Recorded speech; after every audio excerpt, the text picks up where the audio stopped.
Hello and welcome to this episode of the Great Minds podcast. Today we're joined by Rachel Miller from Aware, and she's going to explain a little bit more about Aware, who are a charity that supports with young people on the autistic spectrum.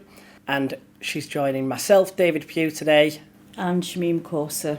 Okay, so through our roles, we already know a little bit about Aware, and we have some involvement with that and link people up there. But there are a lot of people that won't have heard of or know much about Aware as a group. Rachel, could you tell us a little bit more about Aware and what you currently do as an organisation? Yeah, of course I can. We work all over Airedale, Wharfdale, Craven and Bradford. We do have members that live in the Leeds area and in Halifax as well, and further afield. People can join in as much or as little as they want. Some people only get the newsletter and access our Facebook groups, but other people come to all the different things that we've got on for children, parents, etc. For the children, we run a youth club every Friday night, which is for 8 to 16-year-olds in Addingham.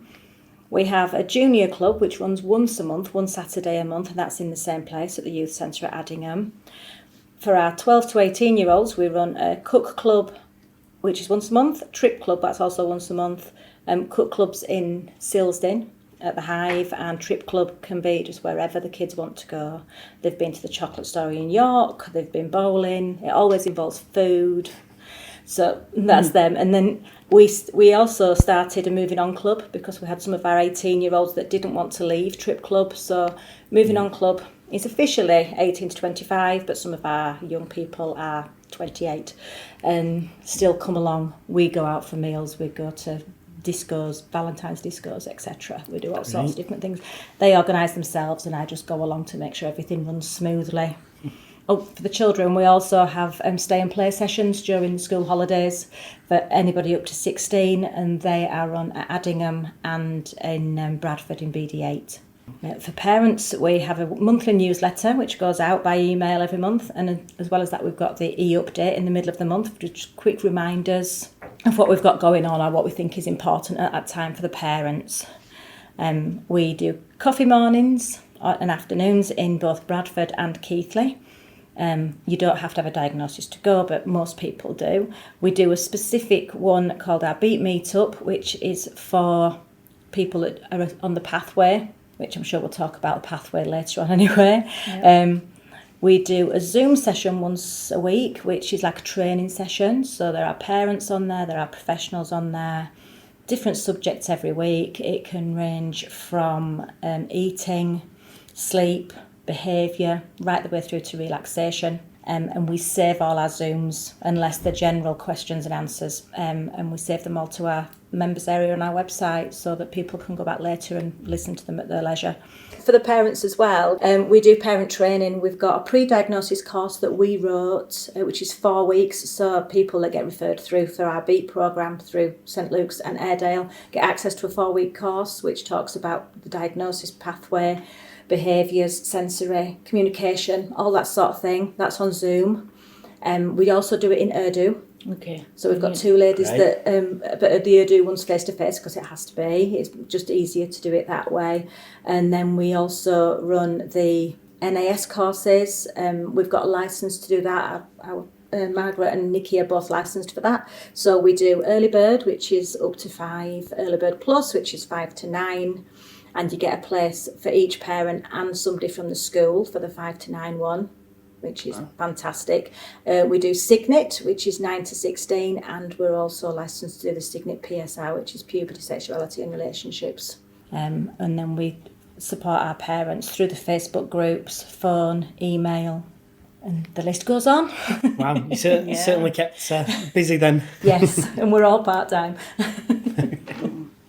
It's good to hear, Rachel. I just wanted to ask, if a young person hasn't got a diagnosis, a formal diagnosis, can they still get involved with Aware? They can.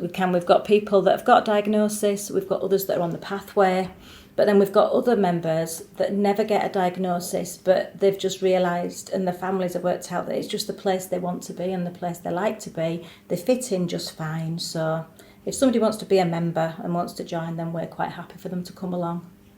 How would they have to become a member? Is it through the membership? Yeah, we've got program? membership. At the moment, it's £15 a year. It's been that for a while. And the parents just join online. The membership is usually in a parent's name, and then the children are on sort of, as the children of. So, yeah, parents just join online, and then they get the newsletter, and they can come to whatever they fancy. Great. And Aware's been running for quite a number of years now. And from what I know of it, then it seems to have grown significantly. And I wasn't even aware of a number of the groups and things on that you've mentioned there. Obviously, I'd heard of quite a few of them, but then there's probably even more going on than I knew about. And I work in that area, so I'm sure many people will be unaware of all the things going on, and that could be really useful for them. How did Aware originally start, and what was the reason for the charity being set up? The charity was set up by a small group of parents with the help of the CDC at Airedale. They set up in 1999. Basically, they just wanted somewhere for the children to be able to go on a Friday night and where they belonged, where they weren't alienated or anything like that. So the CDC helped them set up, and they had the youth club on a Friday night. They had a parents' meeting at the CDC at Airedale on one Tuesday night a month, and then they just did one residential a year. And that was it at the beginning. And then it stayed like that for a while, and they decided to get charity status, so that all went through. And then in 2004, they took on a project manager, who was my predecessor, Joe. They just said there was no help in the area, so they needed to do something.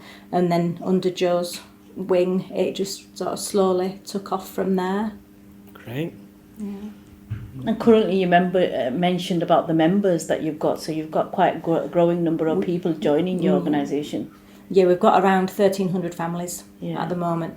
Some people have got one child, other families have three or four children that are all on the spectrum. Mm-hmm.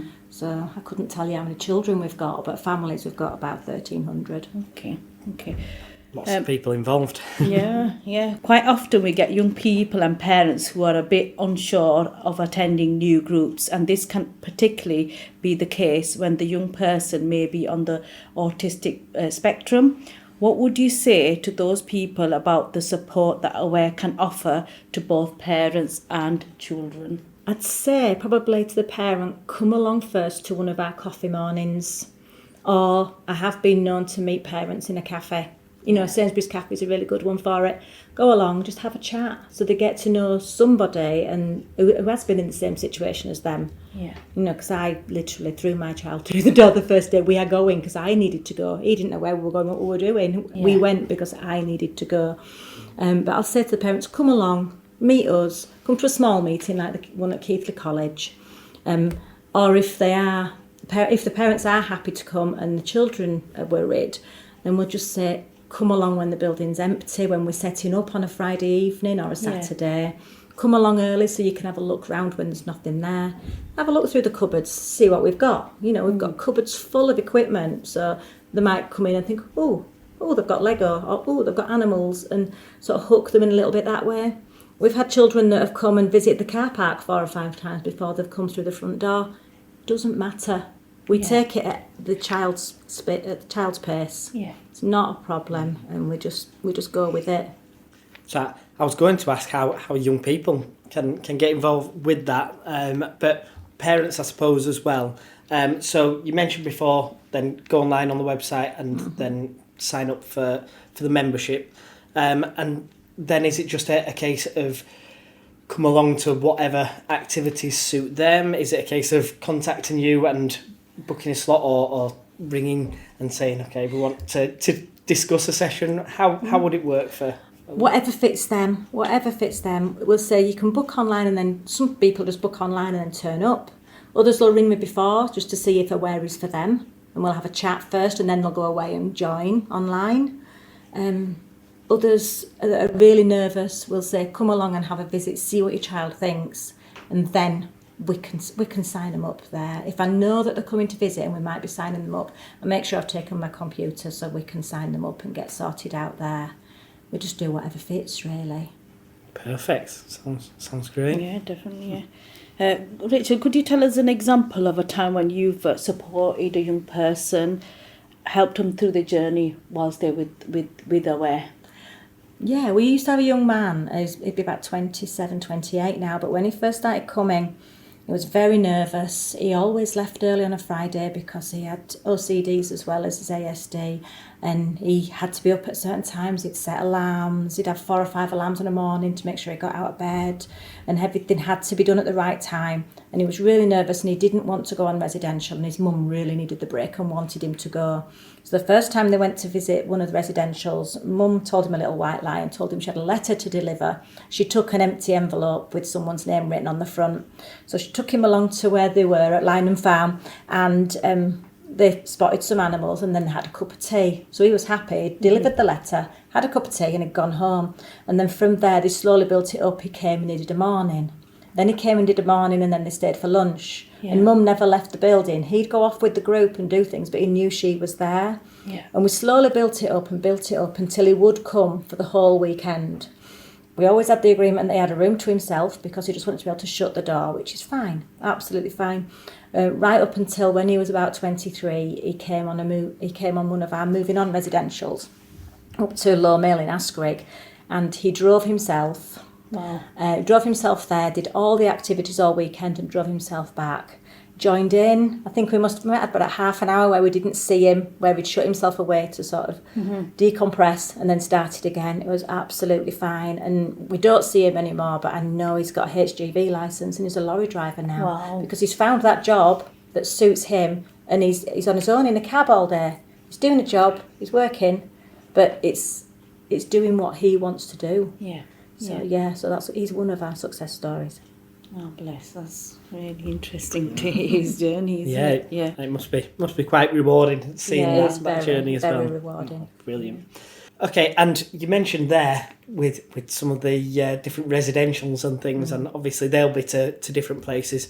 And I know that there's different groups, as you mentioned, some running in Addingham. I know that you've got sessions running in Girlington, Cafe Eden in Keighley, and all sorts of different things going on.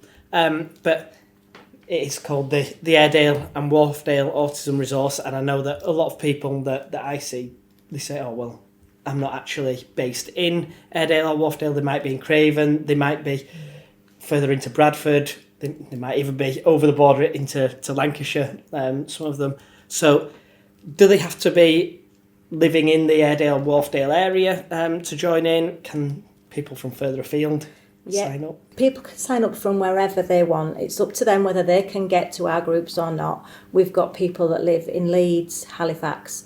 The Airedale and Wharfdale Autism Resource comes from when it first started. We had parents that lived in Airedale, sort of Silsden area, and Wharfdale, which was mainly the Ilkley area. So that's where it started. But we do Craven, Bradford, like I said, we've got people that live in Leeds, Halifax. We've even got a member that lives in Ormskirk and just accesses the newsletter and the Facebook group. So anywhere. So it really is for anyone, anywhere, really. Yeah. Perfect. Coming back to what I just wanted to ask you a little bit about is, on your website it says early diagnosis of autism can greatly improve chances of a young person receiving appropriate help. So if there was a parent or carer who felt that the young person had underlying issues, they might be thinking they've got autism, what advice would you give them? What would be the first step that you think they should do? The first step would be to go and see the GP or speak to school, because schools can refer through to the paediatricians, and so can your GP. Okay. So speak to the GP or the school and see if, especially schools, see if they're seeing the things that you're seeing. Yeah. If not, it might be that your child can mask and doesn't show these behaviours at school, so even if school don't see it, still see if they'll support you. If they won't, then go to your GP, and your GP will refer you through to paediatricians. Yeah, thank you for that, Rachel. I've also known that you're doing some couple of events coming up. One of the events that you're doing is the World Autism Acceptance Day. Could you tell us a little bit about that, and when is it happening, please? Yeah, we're very excited about this one. We started them in 2019. We had our first one, and it was only very small. We didn't know how it was going to go. and we had the smallest room imaginable, and 300 people came through the door. So it was a bit crazy. So, and then COVID got in the way. So last year we ran at Bradford City, and we've been lucky enough to get the rooms again there this year. So it's at Bradford City from 10 till 2 on Thursday the 30th of March. There's going to be there's 30 different stalls booked on at the moment, and it could be education, social care, NHS, all the different charitable organisations in the area, all to do with autism and other things as well, but autism mainly. Can be the majority are children, but some adult services will also be there as well, like specialist autism services in Bradford. We're going to have where I'll be all day. I'll be upstairs in the chill out area all day running that. We'll have the sensory tent, we'll have the lights and all that sort of thing there. So people can step back if they want. I think they're giving us both rooms this time, so it will be a bit more spread out than it was last year. And yeah, we're just very excited. If people want to book, there are posters all over Facebook, and there's a QR code on the poster that will take you to the form to book. Dead easy, it's free, but we just need to know for our numbers, so people need to book to come. Great, and I know that's something that we're looking forward to. We definitely are. Yes, attending as well. Yeah, Great Minds team will be there. Yeah. I got the opportunity to go last year, and it was a really good success. And there was lots of people there giving really important information, what services were out there for young people. I don't know about you, but I learn something new every time I go. Yeah. So it was quite amazing what kind of clubs were out there for young people to join. And just the aspect of socialising and the parents and carers coming in to find that information that they were looking for, really. So it's a good opportunity for families and young people can come along and find out a bit more about what's happening on the World Autism Acceptance Day. Thank you. Great. And just before we finish, because I know that it sounds like you've got loads on with all the different things, and we've taken up some of your afternoon with this recording, but what issues do you currently see coming quite commonly for young people? And do you have any tips for anyone who might be struggling with these issues? Obviously, we try and link people with any different support, quite often with mental health support, but it can be with all sorts of different things. Are there any specific things that you see as maybe a trend at the moment, or things that you... A lot of things at the moment, especially with the teenagers especially, it is anxiety, and a lot of it I think comes off the back of COVID. They got in their own little bubble over COVID, and now you've got to go back into that big scary world, and I don't blame them either, really. It's scary, and if you can't process things like everybody else can, then it makes it even harder. I would say talk to your social prescribers. If you don't want to speak to anybody, if you're under 19, especially in this area, because our CCGs have signed up for it, you can go online, you can do it all online through Kooth. You know, if you're over 19, there's Quell. You can use these things, just talk is the most important thing. Brilliant. I think that's great advice. Perfect. Well, thank you for joining us today and all that information. It's been really useful, and I'm sure that lots of people will have learnt things I already knew quite a bit about Aware, but I've certainly learnt a lot more today about the things that you've going on, the things that can support young people, and the help that's out there. So thank you for that. I think it's really important we get that message across that this is also available on Aware and everything. But I'm sure that I'm going to see you, Rachel, on our coffee morning, definitely, which is Wacker's Coffee Morning at Carlton Keighley on the 1st of March.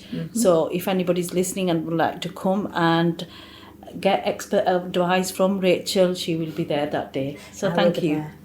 Brilliant. So any parents out there, get involved with the coffee morning, sign up to those courses. They sound really, really useful. And just have a look into what Aware do and find out a little bit more if you want any support for either yourself or your child, young person. Perfect. Right, thanks a lot for listening to this episode of the Great Minds podcast. If you do have any questions, then please contact us, whether that's in person, we're in schools, we're in the GP practices, we're available to contact that way, or you can contact us through our Instagram page, which is at the Great Minds Podcast. So follow us on there, contact us on there. But other than that, thanks for listening.